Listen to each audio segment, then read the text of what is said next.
Okay, start it recording. You can start whenever you'd like, Scott. Okay, great. Good evening, everybody, and welcome to the Town of Rhinebeck Zoning Board of Appeals meeting for August 17th, 2022. Before I commence the meeting, I have to read a little spiel here, which enables us to have the meeting virtually. So here we go.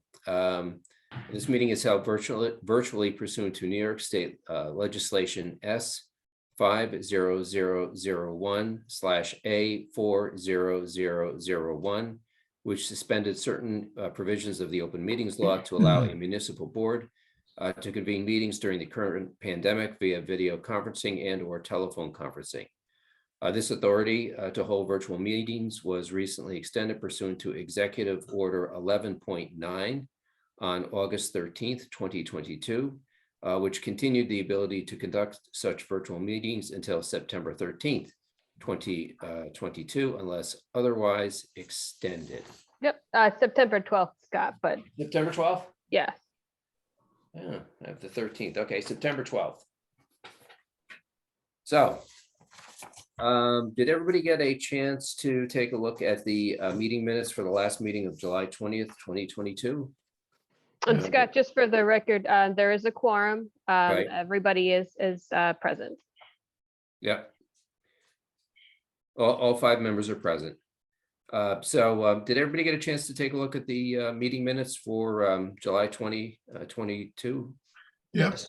Okay. Any corrections, comments, concerns? Hearing none, I will make a motion that we accept the meeting minutes as presented. Do I have a second? Second. Okay, and that's Tim Allenbrook. All in favor say aye. Aye. Any opposed? Any abstentions? And for the record, all five members were in the affirmative. All right, so that takes us to our agenda tonight, which is not too long, which is nice. The first case is a case that is too close to me, so I recuse myself. And I've asked Catherine Clark to lead us through case number 1032. Was it Vingemer? Take it away, Catherine. Okay. If I remember correctly, we left the public hearing on that, or no, we didn't accept the application as complete. Right. We had some questions that needed to be answered before we could make that determination. And so I know there's been some research that occurred in the past month. And Mark, would you like to take us through what you found? Sure, Catherine. Well, would you like me to describe the project again, or just? Yes, I think if you could just describe it briefly and then focus some time on the open questions that we had. Okay. So good evening, Mark Berminski. I'm here representing Al Vingemer on what is a application to both boards, the Town Planning Board and the Town Zoning Board of Appeals. With regard to the Town Planning Board, it's an application for a two-lot minor subdivision. This parcel is a little more than 12 acres in size, with an existing residence that's located on the property, with currently has existing access off of New York State Route 308. The applicant and the zoning district, the zoning district is RC5. And so the applicant is, as I mentioned, is proposing to subdivide the property. And what is presented to this board and also to the planning board are two alternate locations for access to the newly created lot. So on this plan that you see, the lot to the southeast that shows a driveway to a residence located on the the easterly portion where Kim has the arrow, and then there was a garage located more towards the center of the parcel. That's proposed lot number 3A, which is 6 acres. That's the existing residence and an existing barn. And so on the east side is also an existing driveway that comes off of that has ingress and egress to New York State Route 308. To the east of that, excuse me, to the west of that, you'll see that I've shown what is a proposed driveway, and now would make that access to New York State Route 308 a common access, with that driveway going to the north and to the west, and then back, more northerly to a proposed house location that's shown where Kim has the arrow. And that parcel is a little greater than 6 acres, meets all the bulk regulations for lot coverage, setbacks, et cetera, for this proposed what would be proposed lot number 3B. What this plan also shows is potential access to this proposed residence off of the end of Peacock Road, where Kim shows the arrow. And so when the subdivision that was created that required the development and construction of Peacock Road, the right-of-way of Peacock Road was extended to the northerly boundary of this property. And so by the extension, having the extension to the northerly property of the boundary, it allows for potential access off of Peacock Road to this proposed residence. The advantages are obvious when you look at the plan. Certainly, less driveway for construction, less site disturbance. It's essentially wooded on this portion of the property where the proposed residence is shown. Is just a small field in there, and but the rest of the property is in that area is wooded. So this driveway would be secluded in the woods and has potential access off the end of Peacock Road. I have met and discussed with the highway superintendent the potential for access off of the end of Peacock, and he has no objections to that. In addition, there are also utilities currently at the end of Peacock Road, which would be able to provide electricity and communication to this proposed residence.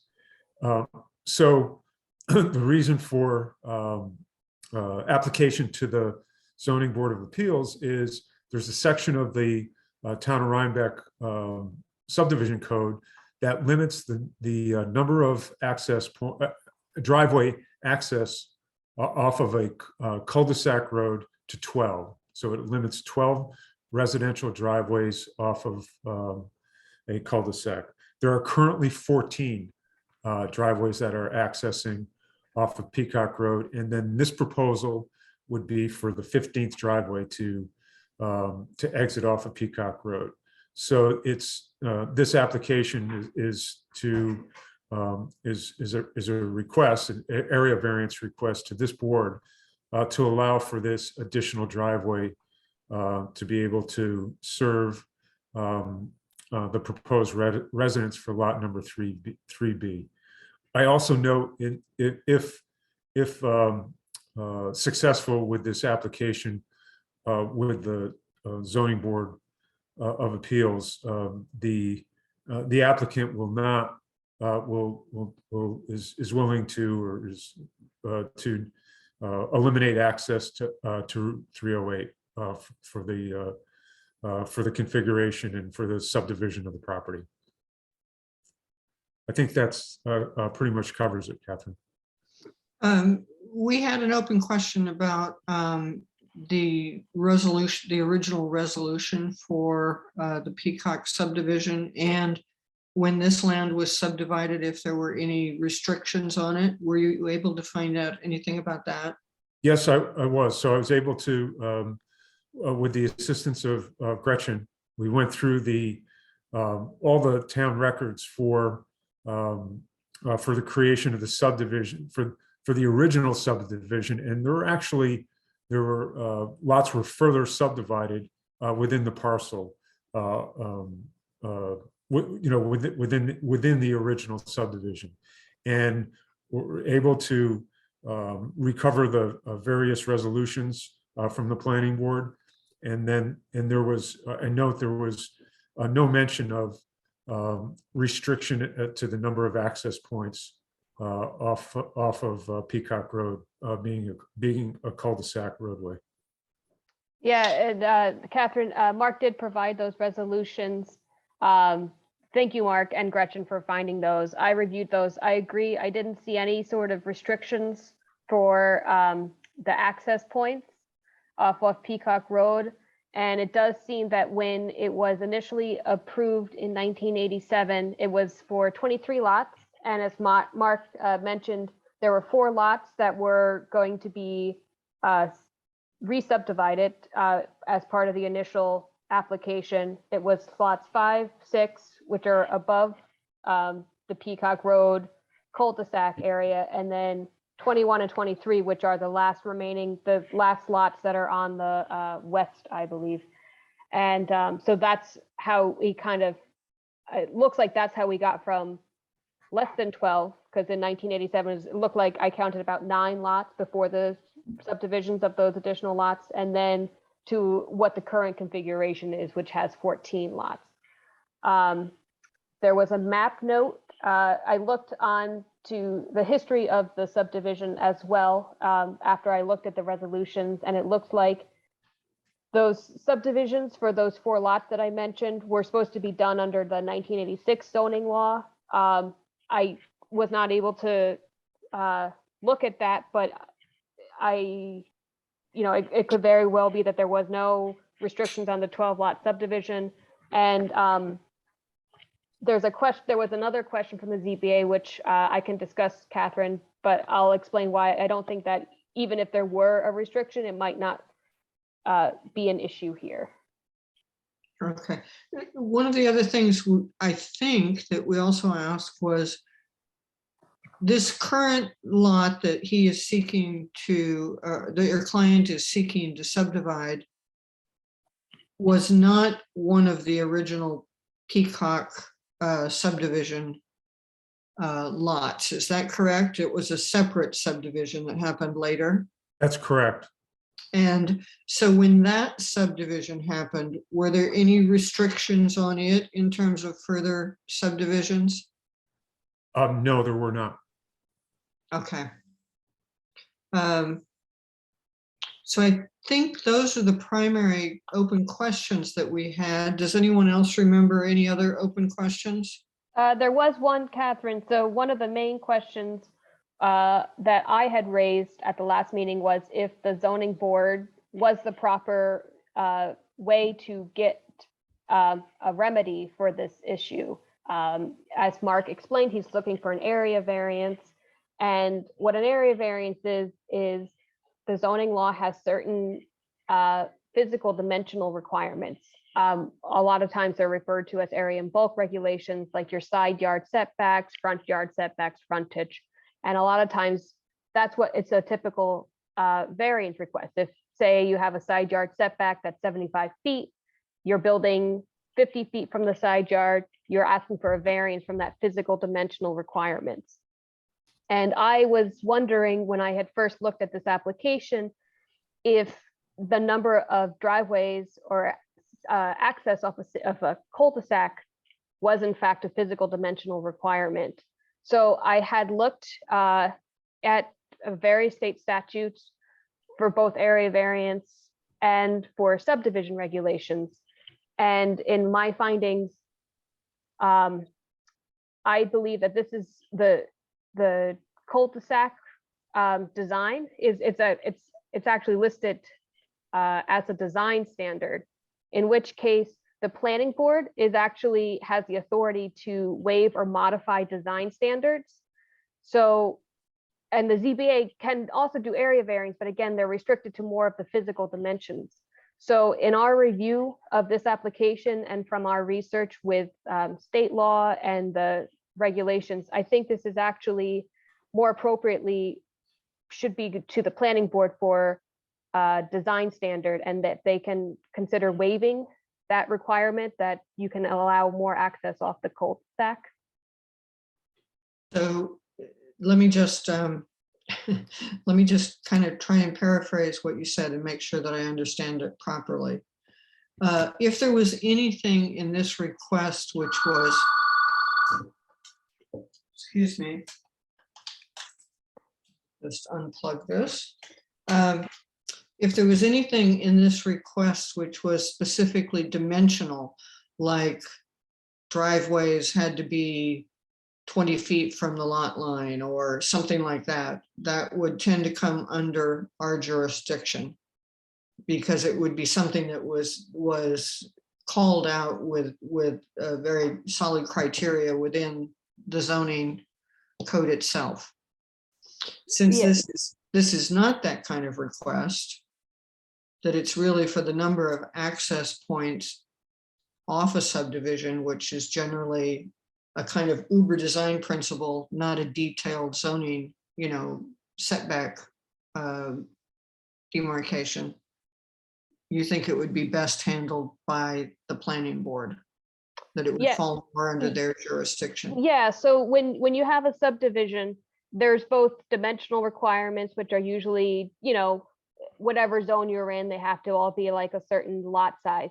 And then you have your design standards, and a lot of times placement of the roads, sidewalks, placement of the lots, those are all part of the design standards. And according to, so what the planning board can do is that they can waive a requirement. As there are certain criteria that they have to follow, but one of the criteria is that, if it's not going to cause a detriment to the health, safety, and welfare of the town. And I know that, I believe Mark had indicated that, this idea was well received at the planning board. And personally, I do think it makes a lot of sense for the reasons that Mark had outlined here. So I think that what should happen right now is that, Mark, you should continue in front of the planning board Okay, and ask for a waiver of that cul-de-sac restriction. And what I would suggest is that I can draft up like a little memo for the file here, so that there's an explanation as to where it went. And it can also just provide the planning board with some of my findings and guidance as to their authority to be able to handle this question. okay, Kim, because what I was scurrying around for was Michael Trimble's determination letter on this. So have you had any conversation with Michael about this? Yes, I did Oh, actually. okay, great. Yep, I talked to Michael, and he did think that made sense. Okay, But he was concerned if there was any sort of conditions, from the previous subdivision, if they would have to reopen that. As you had indicated in your own research, you didn't see any sort of restrictions in terms of the number of access off of Peacock Road, or any restrictions for further subdivisions, even though this is a separate subdivision from the Rhinebeck Estates. I'm also going to reach out to Jim Levy and Melody to kind Okay. of fill them in. I kind of gave them a little heads up today just as to what my findings were and what Okay. I was going to recommend for the board to consider. And it seems like everyone's okay. So Jim's on vacation, as you know, so I haven't fully spoken to him yet, but that's why if I can provide a little memo letter to both boards for their files, so it kind of so that, when we look at this both now and several years from now, it will make sense as to where we go. Okay, thank you very much. Sure. And Mark, I do just to give you a heads up. So you had talked about that you talked to the highway department and that Peacock Road had been extended about 7 feet or so, which was done. That was one of the resolutions that you had provided. It was from 1990, part of the re-subdivision. Do you know if you, just as a point to consider, I don't know if it's a town-owned road bed, I don't know if you would need to seek any approvals from the town. Well, it would be driveway permit so you need a driveway permit from the Town of Rhinebeck Highway Department. And so, I met with the highway superintendent, and I just met with him, didn't make a permit application, and just discussed whether or not he had any issues, and he had no issues with, connection to the end of Peacock, but he wanted to, discuss the access point just for snow removal, for issue of snow removal in the wintertime. So I'll certainly follow up with the highway superintendent and get, provide a letter to the planning board, with the various details for that. So we have that in, so it will now be included in the application. Okay. Does the board have any questions? I have the filed maps. If you would like me to go through anything or the resolutions, I can put those up as well. I'm fine with the explanation that you gave. I'd like to check and see if there's any further questions from other members of the board or anything that needs clarification. If there's not, Kim, is there any specific action that we need to take? Or since we never really accepted this as complete, do we just send your memo on with Mark to the planning board? Or is there something specific we need to do? I don't think there's anything specific that the board needs to do. One suggestion would be that Mark can withdraw his application just to take it off the docket.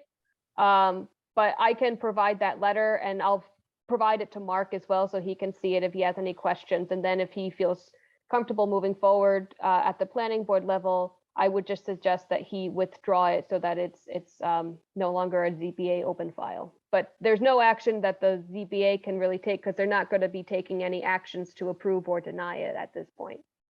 Okay.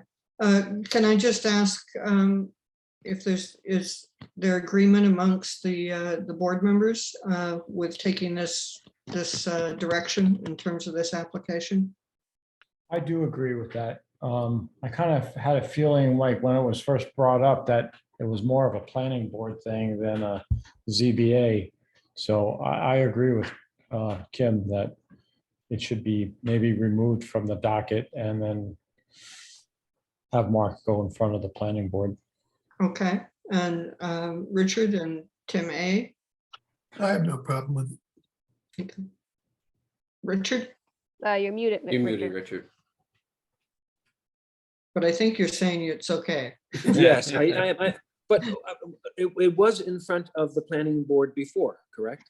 So it was initially presented to the planning board for initial application, and then it was ultimately scheduled for public hearing for the October meeting. Well, originally it was for the September meeting, but then changed to the October meeting of the planning board since it was going to go through the ZBA process. So, with this information, and I'll have discussion with, Melody, Michael, and also Jim Levy to get us back in front of the planning board and schedule a public hearing, maybe sometime in September if possible. Okay, Okay, good. Kim, thank you, and Mark, thank you for both of you for all your research and looking into this. And I think I can hand it back to Scott. You can. All right. Thank you, Mark. Second piece of You're new welcome. business, Hate to delay it. yeah, is it Needham Aruz? Is that? That's correct. I'm pronouncing it correctly? You are Nadeem Okay. Aruz, yes. So it's a new application. Mark, if you could just take us through it. I looked at it, and as usual, it was very thorough. I just have two things that I'm going to ask for, but on balance, I thought it was a very complete application. So if you can just take the board through what you want to do. Kim, can you bring up my site plan drawing, please? Yep, I just pulled it up.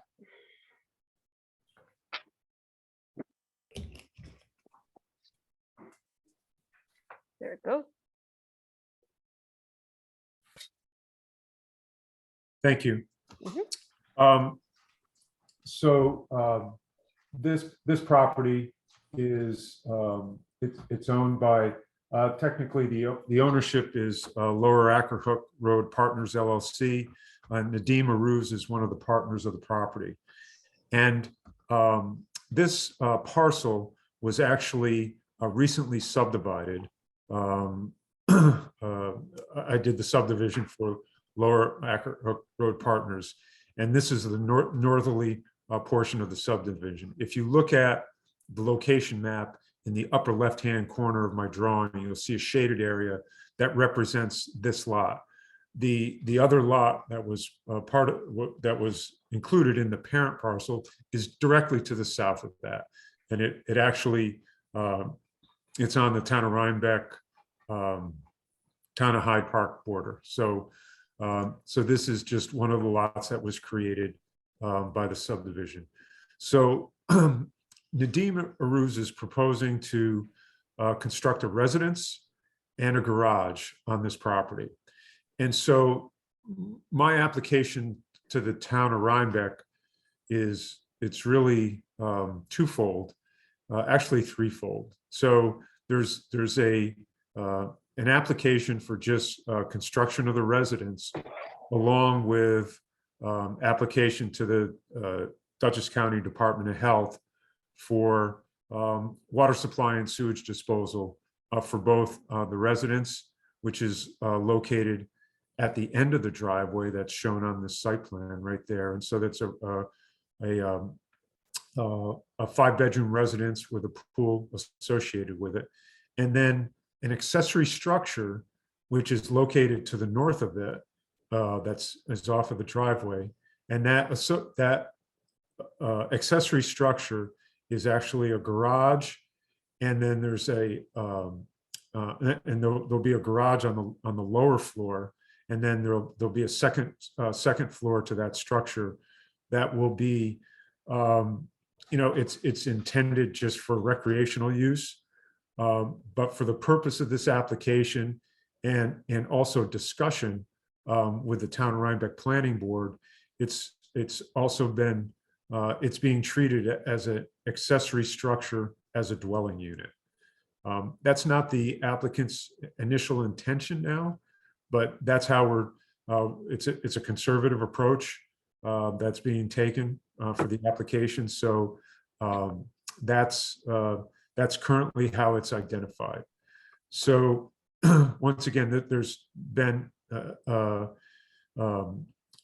initial discussion about this project with the planning board, actually through pre-application. No formal discussion with the entire board has occurred yet.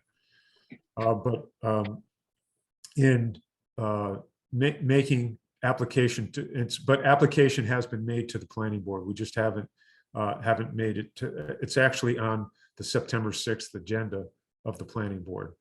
So when I submitted this application, for consideration, it went through the zoning administrator, and zoning administrator determined that there were 3 items that required area variance for consideration by the Zoning Board of Appeals. And so, and they are all related to the accessory structure or the garage. And so those 3 items are, are specifically the proposed height of the garage, which is 25 feet, and it exceeds the allowed 20-foot height that's specified in section 125.27A1. Also, and I should note that this is also RC5 zoning district that we're in. So since it's a residential property, the allowable gross floor area of accessory, in the combined gross area of accessory structures is 1,500 square feet. And so the gross floor area of this structure is 4,488 square feet. So it requires area variance from section 125-27A4. And then since the total dwelling floor areas, as I mentioned before, 4,488 square feet, it exceeds the allowed limit of 900 square feet of habitable space that's allowed in the RC5 zoning district. So that's the reason for it being, placed and considered, for consideration by the zoning board, the town zoning board of appeals.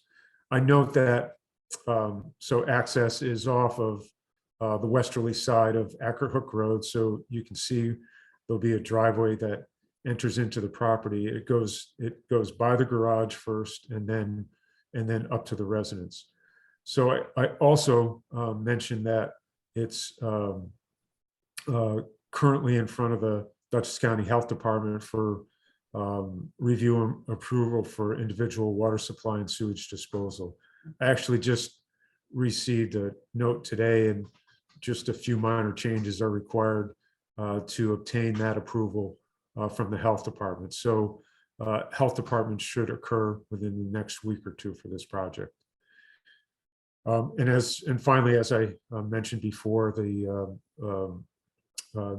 this will be part of a site plan and special permit application with the town of Rhinebeck Planning Board.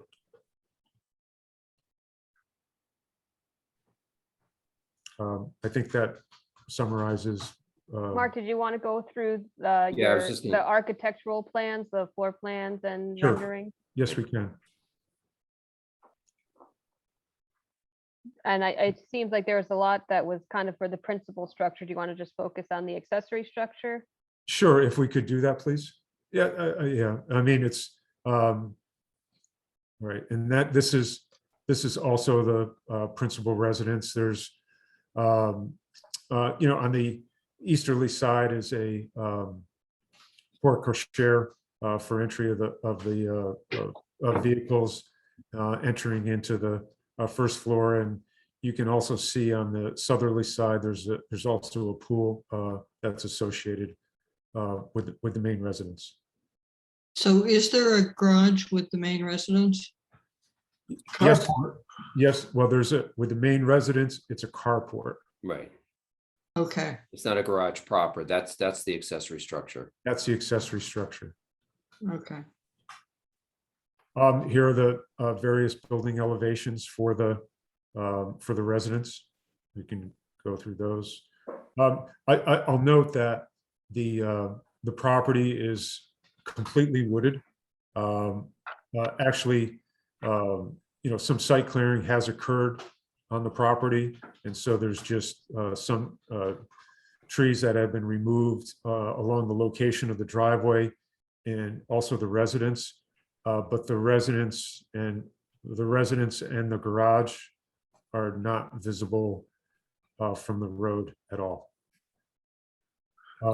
There's a note of option 2 on the identification of the two drawings, Where's that, Tim? I'm sorry. where it says south elevation, for Oh, example, yeah. and then it says option 2. Yeah, that's the preferred. That's the current. Yeah, that's the preferred elevation. That's what's being proposed. Okay, thank you. You're welcome. So now we're to the accessory structure. And so this client has several cars that they want to put in the lower level. And so that's the reason for the size of the structure. And then there'll be an associated second floor with it, which, that'll have, bathroom facilities, hence the need to, for connection to the sewage disposal system and also to the water supply. And once again, just discussion with the zoning administrator to handle this application and the design with the health department such that it could accommodate a dwelling unit if desired. But that's not the intention of this applicant at this time. And the cars are his personal cars, they're not for like repeated guests, like an Airbnb or anything? No, this will not, this is going to be his residence. So those are his vehicles. Those will be his vehicles. So each floor of the garage and then this accessory dwelling space is a little over 2,000 square feet, or each floor is 4,000? No, the composite of both floors is 4488, Catherine. Okay. So Mark, should the habitable space be just associated with the second floor as opposed to the garage? You know, I went with what the The determination letter the said? determination letter, and regardless, it's still greater than 900 square feet. I understand the amount of the variance requested differs between floors. I guess we can clarify that if you'd like, but I went with the determination letter. Okay, Yeah, that should be clarified because that's significant. If Yeah, that should they're be huge. included, then you're taking 2,000 square feet off. so what, And so it makes the sorry. variance a lot less. yeah, I can reach out to Michael Tremble on that. But so Mark, what would be the second floor spacing? If that's how it should be? What we, Kim, could you enlarge it to see the second floor a little bit better? Sure. Okay. Thank you. and so what was your question again, Kim? If it turns out that the habitable space should be limited to the second floor, do you have the measurements, dimensions of that? So I guess what we would need to do is to include that on the second floor plan. In other words, just portion out so if I'm understanding correctly, would it be to portion out 900 square feet? That would be part of the habitable space on the second floor? Yeah, in other words, what would the variance request be if you're just focusing on the second floor? Right, so it would be half of the 44.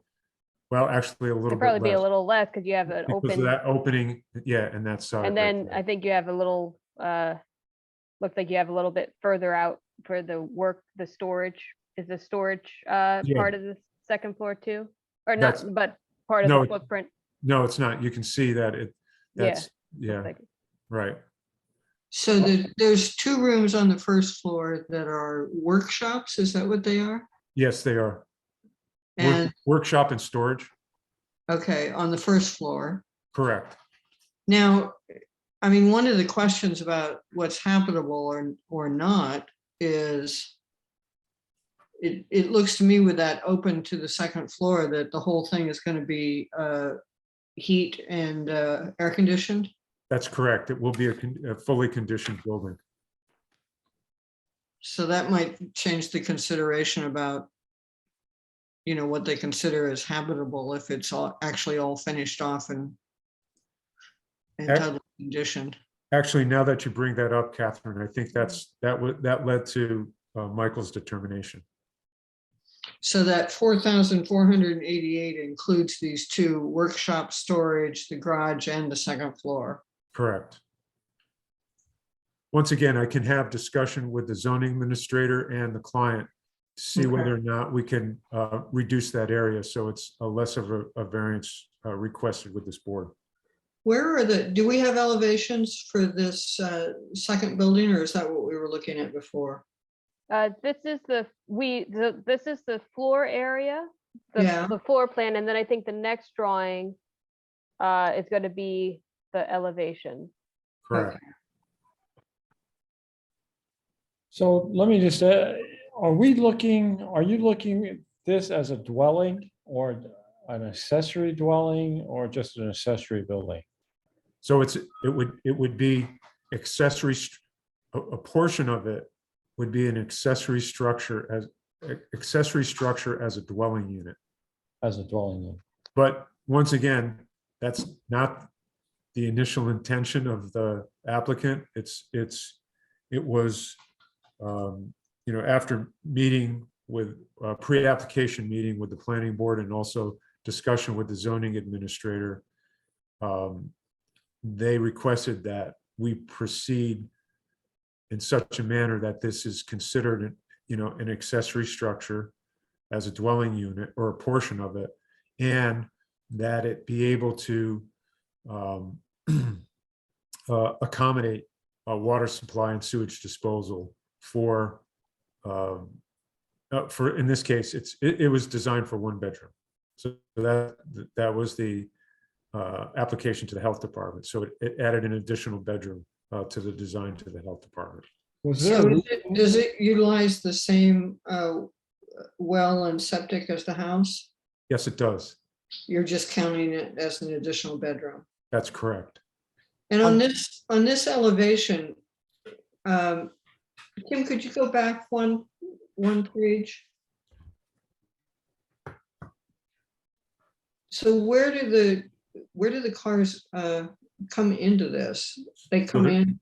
There's two. So if you look on the first floor plan, Yeah, if you look on the right-hand side, there's a garage. There's a garage door there. Sorry. yeah. Yep. Those are those two doors. Yeah, there's a door there. And then also, if you look on the bottom of that, you'll see there's also a door there. Yeah. And so if Kim, if you could take us back to my site plan, please. So if you could zoom in to the barn.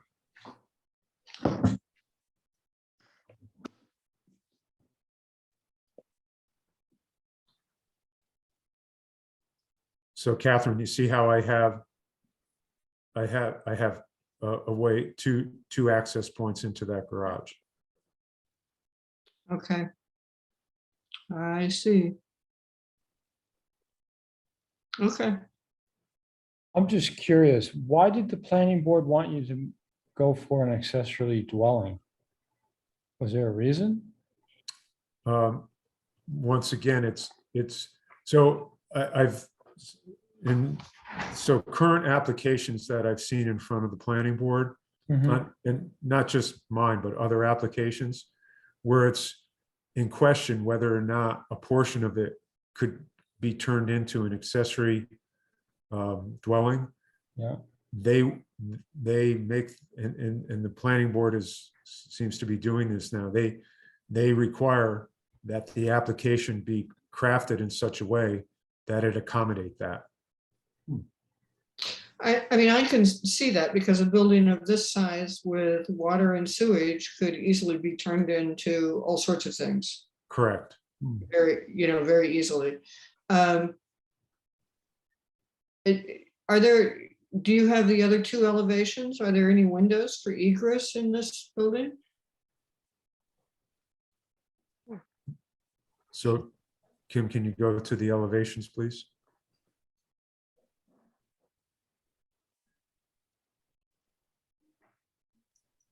I believe there's another set of Oh, elevations. down. Yeah. Sorry.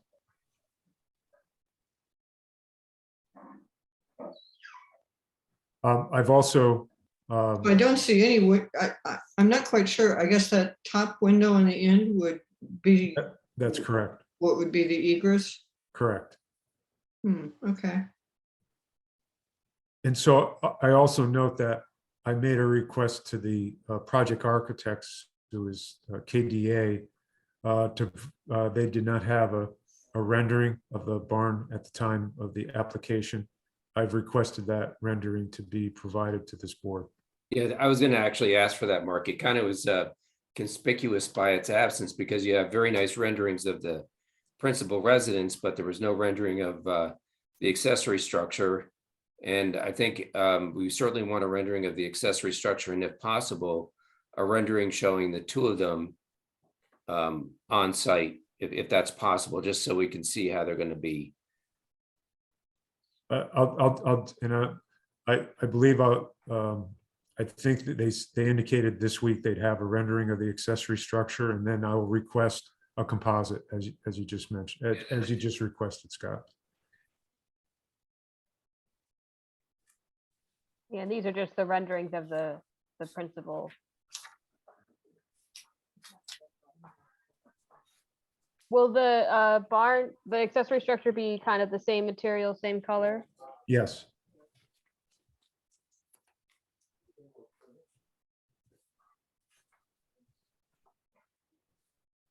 What, I'm sorry, what is the square footage of the principal dwelling? I'd have to pull that up. If you could wait a second.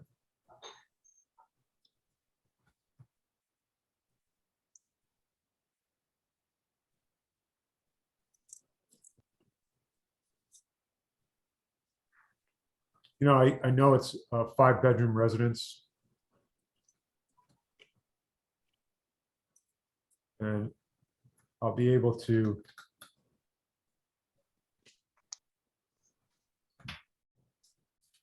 I'm only asking because it's in the second variances, shall in the aggregate compromise not more floor area than the principal dwelling. So Well, is it, yeah, Richard, the way that that's written is that it's kind of an either or situation. okay, So it's either the accessory structure shall not be more than the floor area of the principal dwelling, or 1,500 square feet, whichever is more restrictive. Unless it's, I would assume that the 1,500 is going to be the more restrictive size. Mark, is it around 3,700? Yeah, so it is, because the first floor is like 2,500 square feet on the first floor, so it is about, and that's not including, I didn't include the carport in that calculation. Yeah, I see 2,111, and then for the second floor, 1,619. Is that right? That sounds right. So 3,730, something like that.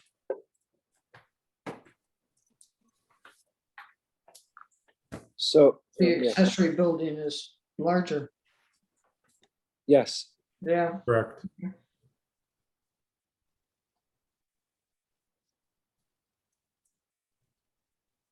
right. Well, that's what you need, a larger structure to accommodate 6 cars. So anyway, I thought the application was complete except for those renderings I was going to request. Okay, And I figured you probably had them coming anyway, so. they are. I'll request the latter one that you just asked for, Scott. Yeah, it just gives better perspective, especially because there's nothing out there. I mean, it'll be staked by the time we get out there, but I presume. It's actually staked now. Is it? Okay. Yeah, everything's staked now. So that'll give us some perspective, but renderings showing the 2 buildings, where they're going to be would be helpful. Okay. Mark, Yeah. just out of curiosity, there's a vehicle lift included on the first floor plan of the garage. Is that just for getting under the vehicle and getting your hands dirty? Yes. Okay, it's not, it's whatever, so that you can walk in underneath. Yes. Okay. Is that hinge, does that partially drive the height of the building? Excuse me? Does that partially account for the added height of the building? Yes, it does.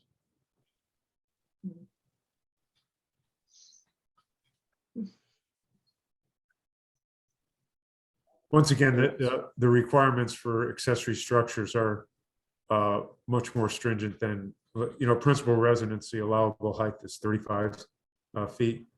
And for accessory structures, it's 20. Mhm. So are the cars on ground level? Yes.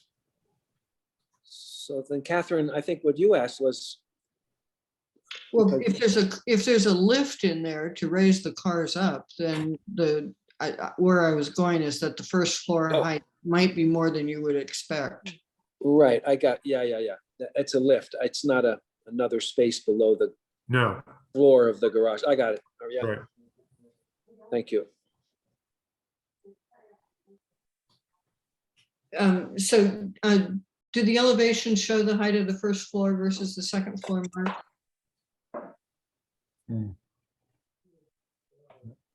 Yes, it does. Yeah, it does. Okay. Well, it shows the, does it show the first height? It does. If you Oh, look to, yeah, yeah, I see. and then I actually, and so I provided the dimension, the 25 feet. I actually inserted that because, and notice where it's measured to, that's per zoning code. It's not to the peak of the roof. Right. It's Right. halfway between the eaves and the peak. Right. Sorry. Okay. Well, Yeah, just one question, which is probably not a ZBA question, but having a open space from the garage up into a potential dwelling area, isn't that against fire code? A I garage? would, yeah, I defer to the building inspector and to the architects on that. I think you gotta have fireproofing.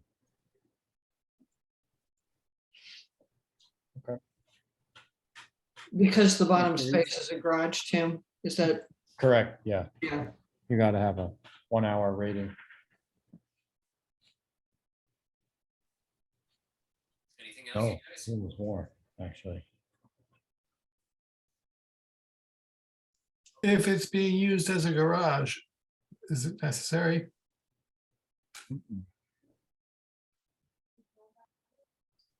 I don't know, but that's kind of out of our bailiwick. Yep, Yeah. that's not us. So, all right, because we have two other cases on, so I don't want to push anybody, but does anybody have any further questions or concerns or? I have the two requests for the renderings. Does anybody have any other requests for additional information? I do not. I do not. All right, so at this time, I would make a motion to accept the application subject to receiving the two renderings we've discussed. Do I have a second? Aye. Okay. I'll second. Gretchen, I'll let you decide who did the second. All in favor? Aye. I, Aye. Okay, any opposed? Any abstentions? Okay, for the record, all five members voted in the affirmative. Okay, Mark, we'll be on for, well, the public hearing for September is, Gretchen? One. September 21st. September 21st. Yep. Mark, I assume you can Yeah. make that? Yes. All right.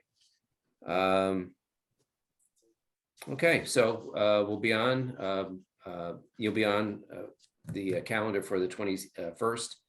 We'll have a public hearing and obviously we'll have those renderings beforehand and we'll take it from there. Thank you very much. Thank you. I know Kim, on the seeker determination, you said we should defer to the planning board. I have no quarrel doing that. Yeah, being that it is going to be site plan and special use permit, and as Mark indicated, it's on for September 6th. I think that being that both boards will be reviewing it simultaneously, I would suggest that we just wait until the planning board, the seeker, because they're probably more, they have more design guidelines to be looking at. Yeah, that's fine by me. And then referrals to the planning board and the CAB. Yes, I would suggest the CAB just because it is a development in open space. All right.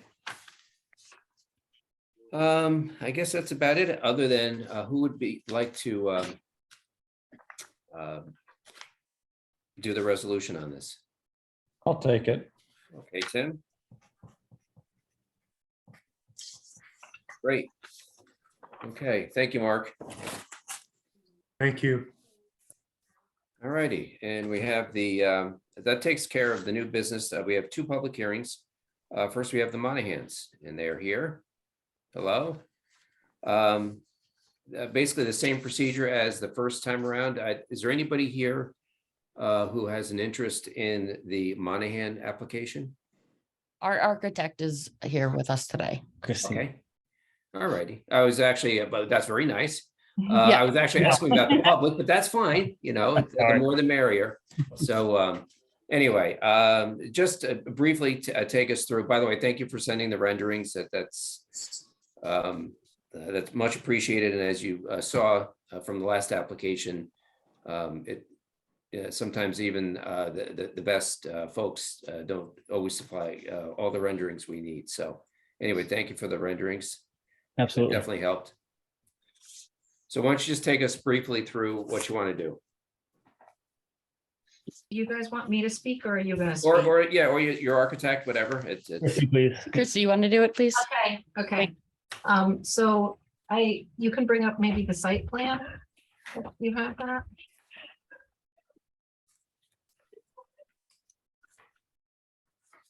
There you go.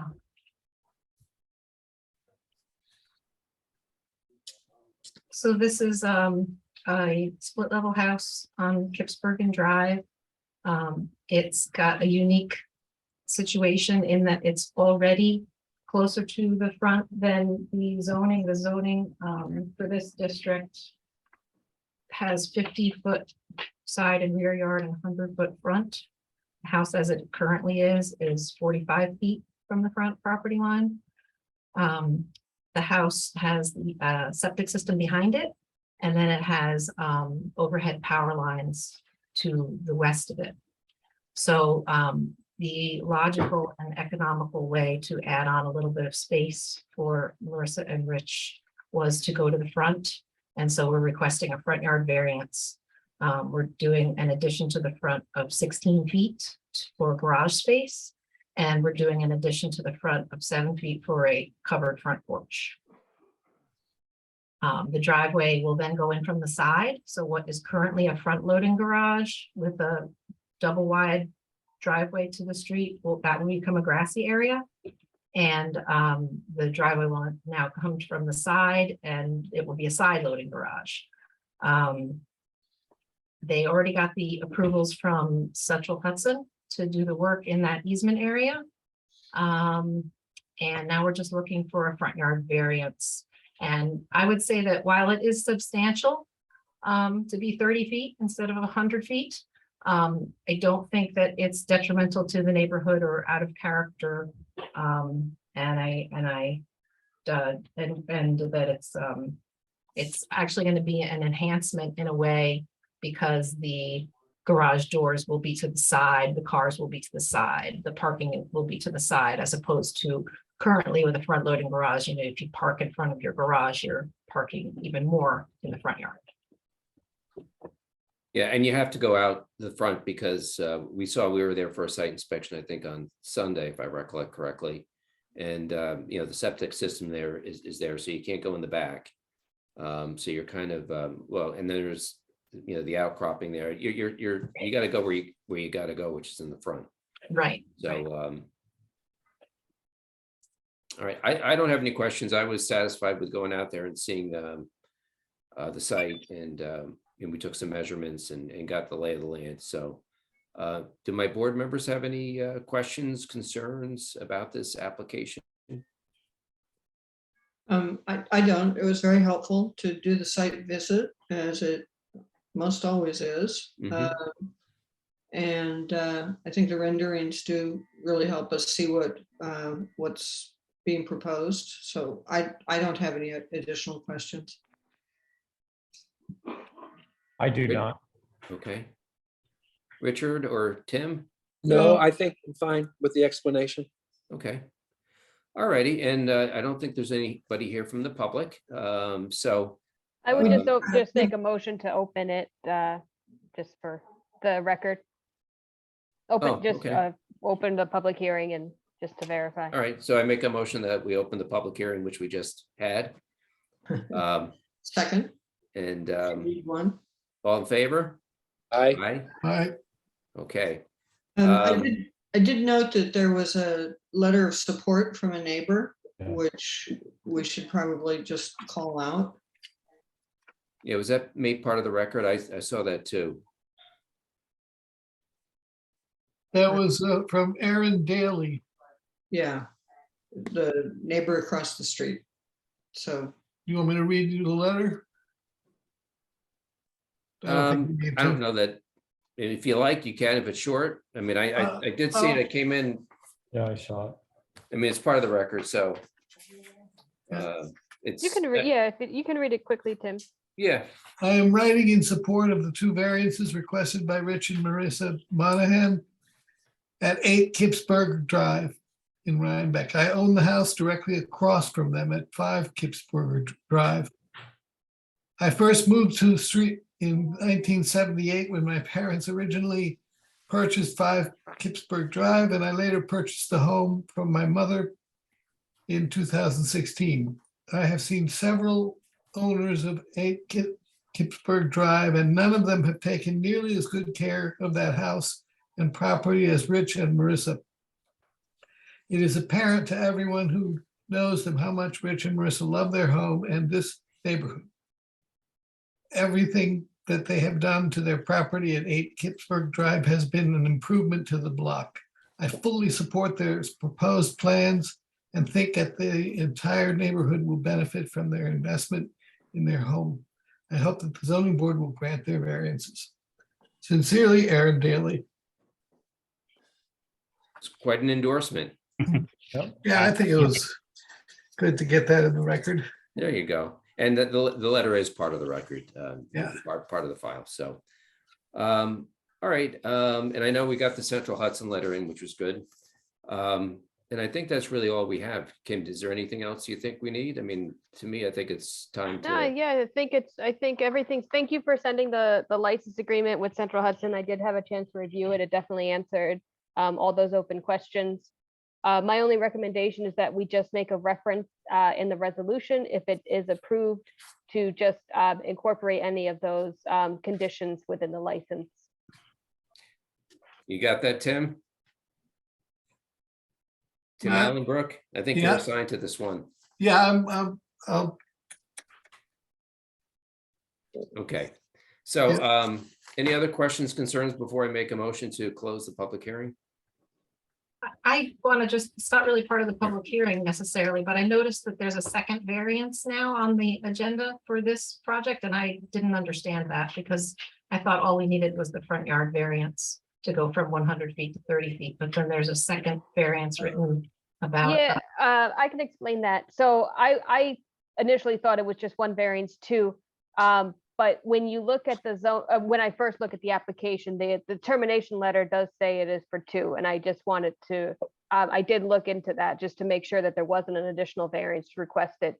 So within the section 125-27A3,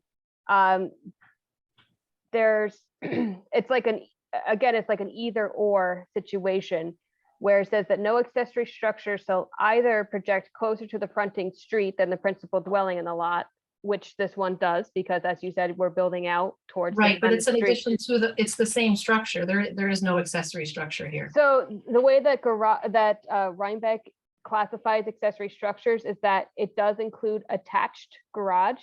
So so even though it is part of the house in that it's attached, it is still considered an accessory structure under the Rhinebeck zoning law. Okay, thank you.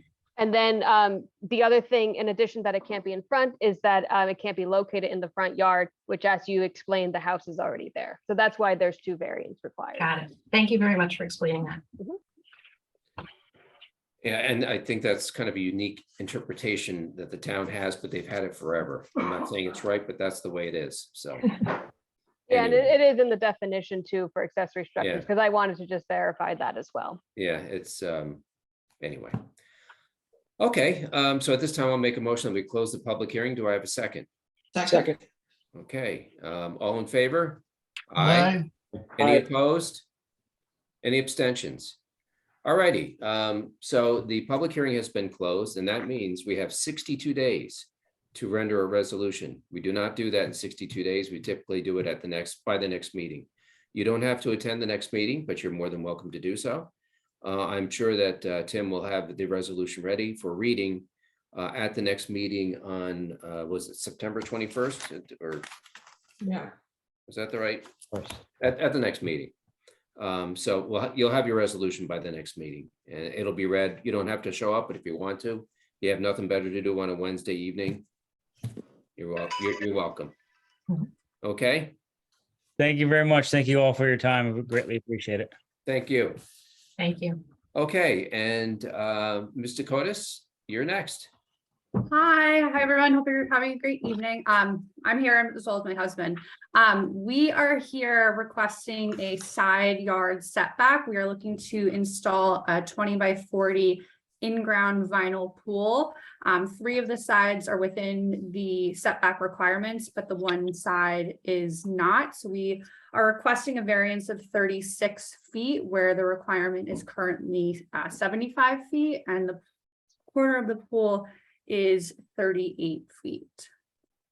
And before we get much farther, because I'm so impetuous, I did not make a motion to open the public hearing. So I'm sure that Kim is going to chastise me. So before she has a chance to do so, I'll make a motion that we open the public hearing in this matter. Do I have a second? I'll I'll second. second that. Okay, and all in favor? Aye. Aye. Opposed? Abstentions? All righty. So do the board members have any questions, concerns, or, No. it's a pretty straightforward application, but It seems, I was on vacation for a while, and so has there been a site visit? Not yet, no. but we are all staked out for whenever anybody wants to come over. Okay. I was just wondering, I thought maybe everybody else went out and I have not gone. Yeah, typically I like to go out. If I go out, I may not go out on this one. We don't always go to each and every one. Mhm. We'll let you know. I like to go out after the public hearing for the most part, because just in case there's the public and the public has concerns, I know what they are when I'm going out there. But thank you for staking it. And I'm sure that several of our members will be out there. I think, Richard, you're the writer on this one. Is that correct? Yes, I believe so. Yeah. Okay. So if you want company, just let me know. And Ms. Dakotas, we'll schedule through you. Yes, that would be great. Okay, any day in particular better, and we can, In the next couple of weeks, we're around, so. okay. All righty. I assume that there's nobody here from the public who is interested in this application. I didn't see anybody, let me stop the screen, but I didn't see Okay. anybody that's I not know for Mark's hanging this around for the next application. one. Yeah, and I didn't see anybody in the waiting room. All right. I don't have any questions, concerns, but I'll ask my board members, the last chance to ask questions, ask for additional information, anything. Oh, good. Nothing. It's pretty straightforward. Yep, Yeah. I would say so. Okay. Okay, then I will make a motion that we close the public hearing. Do I have a second? I'll second. Second. Okay, all in favor? Aye. Aye. Any Aye. opposed? Any abstentions? Okay, all 5 members voted in the affirmative. So again, what this means is the public hearing has been closed, and we have 62 days in order to render a resolution. We typically render the resolution at the next meeting. So it's about 30 days, something like that. In the meantime, we will do a site visit. 1 or more of us will go out there and just look around. It's good to get the lay of the land and see how everything is. Sure. So we'll do that at a time that's convenient for you. And you'll have your resolution at the next meeting. You don't have to attend, but if you want to hear it read, we read them at the end of the meeting typically. So, Okay, we'll be there. all righty. Thank you. Thank you Great. guys so much. Have a great night. Great. Thank You you. too. Thank you very much. Gretchen, have we received anything from the WAC? No. Okay, Their time's run, probably not yet, but. but it will by the it by the should- if- resolution date. Yeah, if we haven't heard anything from them, 30 days should have probably elapsed. But they still have time to comment Okay. if they would like. All right. So last but not least is Mark with the Rugies and Seth with the Evening. Rugies application. And I don't know if you guys want to go through the application here. I guess I should make a motion to open the public hearing. Is that appropriate? Yes. Okay, so I'll make a motion that we open the public hearing. Do I have a second? Second. Okay, all in favor? Aye. Aye. Opposed? Abstentions? Okay, everybody's in favor. We all, for the record, Catherine, myself, and Tim Allenbrook went out for a site visit on Sunday. And thank you very much for getting the monument sign up there. That was very helpful. And it was very helpful to go out there and see the way the property is and where the sign's going to be and all that kind of stuff. But as I understand it, there may be some amendments to the monument sign, and we may not be able to go forward. Is that accurate, Mark? Or Yes, it is, Scott. I think after, first of all, we constructed a monument sign to the exact dimensions that are being proposed with this application, and located it at a portion on the property that was chosen based on topography, and then also one of the important items in placing it is that we were trying to keep it out of the New York State DOT right away for Route 9G. And after constructing it and having some time to look at it, I think that in discussion with Rugies, that we're going to relocate the sign to a different portion of the site, which is still to be determined. I think we need to put a little bit more thought into that. So, and we're also, once again, this is an application that is in front of both boards. So we had also made an application for site plan amendment to the planning board for the location of this sign, which is, it's different that was originally approved with the site plan. So that is for both boards. And just to note that we'll also, we're scheduled to discuss this item with the planning board September 6th. And so we're going to delay that until we have a solid location of where we, want to put the sign. And since we have all the framework and the material that's, the material, the banner that was created to simulate the sign, we'll reconstruct it in the new location for both boards to see. Okay. Based upon that, should this application be withdrawn and then resubmitted when you get the new site, or just hold it and we'll just be amendment? I would just amend it when it's Okay. available. I don't think, I think there are a few other variances that are required, and it's still the same concept. So I would just amend it Okay. when you have a more location. Any design changes? I know at the last meeting, Tim Allenbrook had asked if you would consider a different design, maybe a smaller design based on some of the comments received from the planning board and Dutchess County Planning. Actually, no. I think that after, and I'll also let Seth speak to this too also, but I think after constructing the sign and, considering, visibility and location, I don't think there'll be any, right now, there's no consideration for change. That may occur, as we come to a new, decide on a new location. But we also had, discussion in the field about inventorying the signs along this 9G corridor. And so we've also agreed to do that.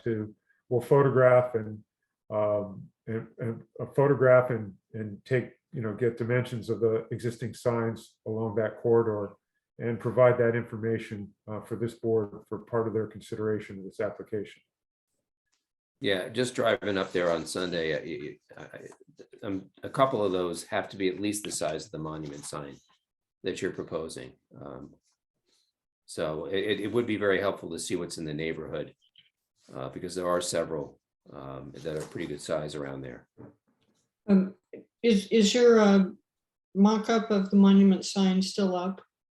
No, actually, we took it down Monday morning because they were concerned that people were going to start pulling in for service Yeah. Right, at right, that property. So we took it down first thing Monday morning. okay. I did take a couple of pictures of it. Tim, E, and Richard, did you happen to drive by before it was taken down? No, there is a wood structure there. Is that what we're talking about? Yes, yes. Yeah, I saw that, yeah, the wood structure. I didn't see the actual sign. So is the wood structure still up? It is, It is, And yeah. that's the size of the sign? Correct. I'll Oh, take well, a look tomorrow. And And so I'll send a couple of pictures to you guys, Oh, that'd just be so you great. can kind of see what but I think the most important thing is the size of the wood structure. So that. Yeah, I think so too. So just to note that the wood structure also included, the poster that was constructed included the base. So it's not just, above the base, we also include the base. So at the bottom of the wood structure is where the bottom of the base is. And we will obviously identify a new location for that sign, create a new mock-up, and make everyone aware when that will be visible in the field, so that everyone will have another chance to take a look at that. Great. Relative to design changes, there are just two small ones that I'd like to note. In review of the lighting for the proposed sign, we may be looking to an alternative for more of a straight bar light across the top that shines down. Not the gooseneck fixtures. They just, their appearance was not something that we would like to go with.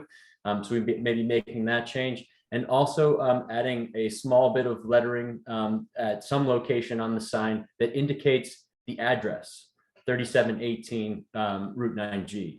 It's out there on the existing sign, and it is an important identifier on the sign, something that we do not show on our sign. So we will be locating that and providing those details as well. Yeah, is that required for fire department and emergency access anyway? Yes, E911 signs typically can be smaller, for residential properties, but we'd like to have that on this sign identifier.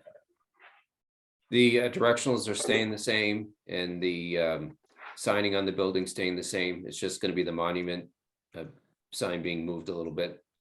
Absolutely, that is correct. Okay. And I just had a quick, because you mentioned that the wood sign is up there. Now, the original sign is the original sign that the Sawkill Industrial or something, is that still on there? Yes, The it one, is. okay, so that's, Good. but the mock-up is would be in a different location from that. Yes, it is. It is in Okay. a different location. Just for Richard and Tim to, in case you drive by, you're looking more for, I guess, a rectangular sign than, You can't miss it. You can't miss it. No. okay. That's famous last words, but. No, you can't miss it. Good point, Kim. The sign was very well done, I thought. Yeah. And thank you for that. All righty, so I guess, should I just make a motion to continue the public hearing? Kim? Yeah. So if you want, so there's two avenues you could do. One is that we can continue it, and then if Rugies would like to request an adjournment, we can always entertain that.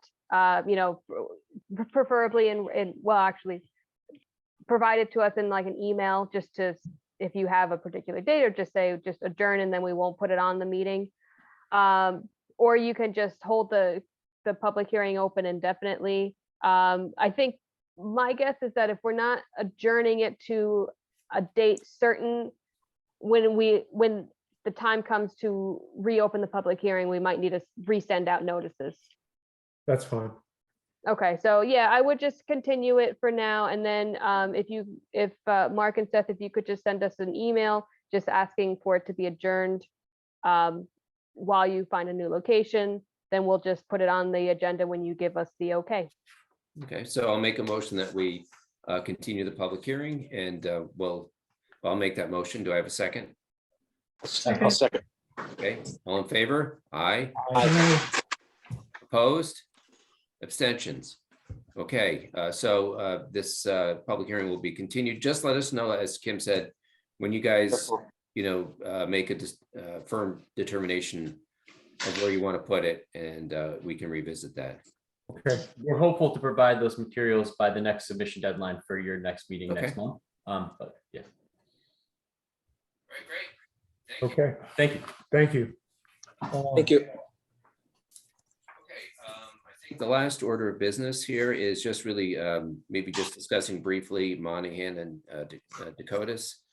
From my perspective, I think there's not a problem with either one of the applications, and I would favor granting both applications, but I want to hear from the rest of the gang. Agreed. I think they're pretty cut and dry, and they're Yep. making sense. And yeah, I'm looking forward to the site visit on the one. And should I set that up with Gretchen or? I'll let Gretchen, because I think that's typically how it's done, but Gretchen, if you have another method, you can always let us know, or email Richard, whatever the best way is Yeah, for. typically the weekends are good for me. If I wouldn't mind going out there, but whatever's good for you, Richard. You're writing it, so Yeah, you gotta I'd go. like to go. I'd like to go, Richard, whenever you go. That would be great, Catherine. Yeah, Saturday would be good for me. Okay, usually what I'll do is I can send you their email, and if you want to contact them so that you guys are on the same page. Okay, that's great, Gretchen. Yeah, All right. good. That simplifies it. So, yeah, I think both it should be granted. They make sense. They're pretty simple, and I think they're good applications. So, but I leave it to you guys to write it the way you wish, and I just want to give you some guidance. That's all. Thank you. Okay. Anybody have anything else? Just a note, as you mentioned at the beginning of the meeting, Scott, virtual meetings have been extended until September 12th for the moment. We'll keep an eye out. If they're extended, it will probably be virtual next week or next month. If not, then should be at the in person. We'll keep you posted as soon as we know. Okay. And I guess that's about it. Kim, I do want you to note the time of the evening. Yeah. Is 8:25. We were both wrong. Yes, we're both wrong, as usual. All right, everybody. Have a good night, and Thank you. You have see you a soon. motion to adjourn? Did Oh, you yes, already right. do- Motion to adjourn. Motion to adjourn. Do I have a second? I'll second it. Okay, all in favor? Aye. Aye. Opposed? Abstentions? Carried. All right.